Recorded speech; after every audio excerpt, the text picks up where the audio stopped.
Hello and welcome to today's episode of Focus Atlanta. I am your host, Keisha Lanceland. Thanks so much for tuning in with us this Sunday afternoon. In our first segment, we're going to talk a little about women's health. I'm here with Dr. Day. Thank you so much for coming on the show. Of course. I got to say, when we talk about women's health and we talk about the issue of fibroids, it almost to many women seems like a never-ending battle. Like every month you're going to have this struggle.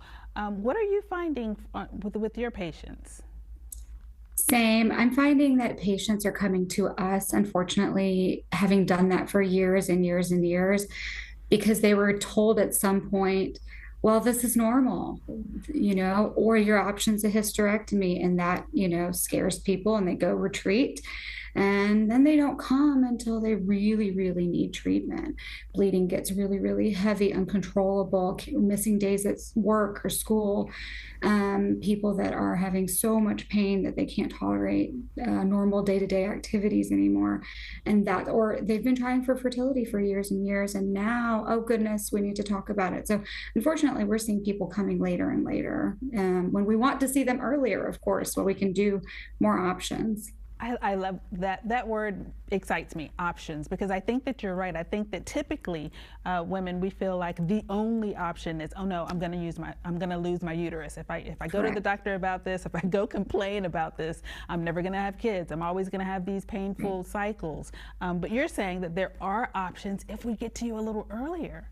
That's right. And one of our, we do well women's at our practice at Fibroid and Pelvic Wellness. And during that time, we're always doing exam, right? We know that 70% of white women, 80% of African American women may be plagued with fibroids in their lifetime. That is a majority.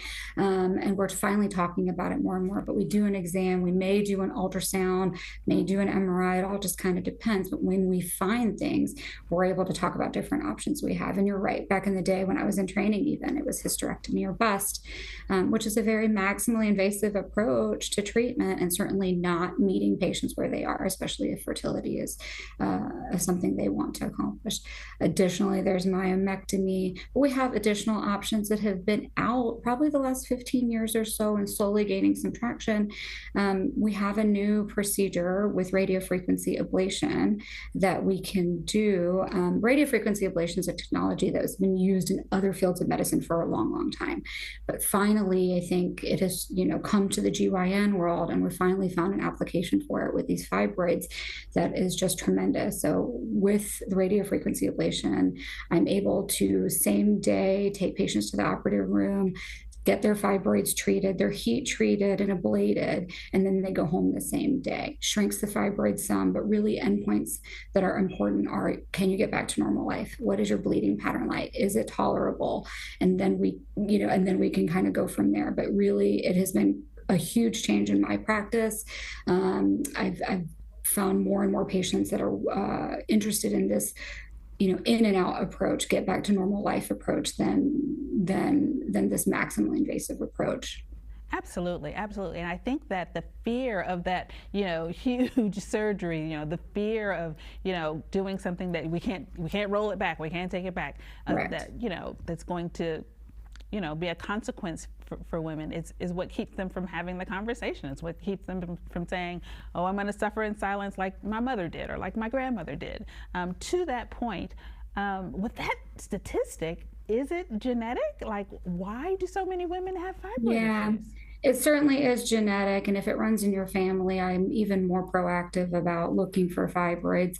But unfortunately, we don't have all the details yet, right? Fibroids are finally getting some, national attention, finally getting the research attention that they need. July was recently Fibroid and Awareness Month. We're finally all talking about it, but no, we don't know, unfortunately, what's causing these, but certainly there is a genetic component.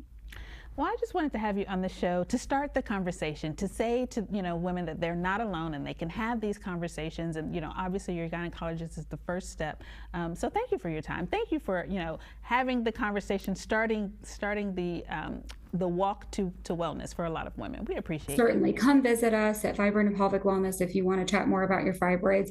I think patients always come and they tell us, well, I went to this person and he or she told me hysterectomy, but then my colleague, my neighbor, somebody at work told me they got treated from you guys and just wanted to know more. Are these options? And really, depending on where your fibroids are, because we are all individual and our fibroids are all in different places, maybe one of these minimally invasive options with Sonata potentially is an option for you. So thank you very much for having me. Absolutely. All right, guys, that gave me a little hope, right? And I hope that it gave you a little bit of hope. Sometimes that's all we need, is to have the conversation, to step up to the plate and, meet it head on. So take the opportunity to go to the website, learn more if this indeed pertains to you. And stay tuned for more Focus Atlanta. We'll be right back.